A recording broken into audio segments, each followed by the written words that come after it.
सवारीचा घेतला पावलांनी आम्हा वाळवंटी तुझी सावली गळा भेट घेण्या भीमेची निघाली तुझ्या नाम घोषात इंद्रायणी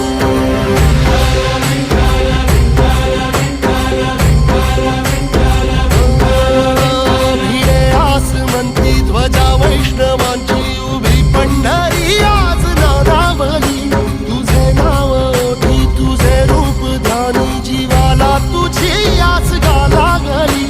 जरी बाप साऱ्या जगाचा परी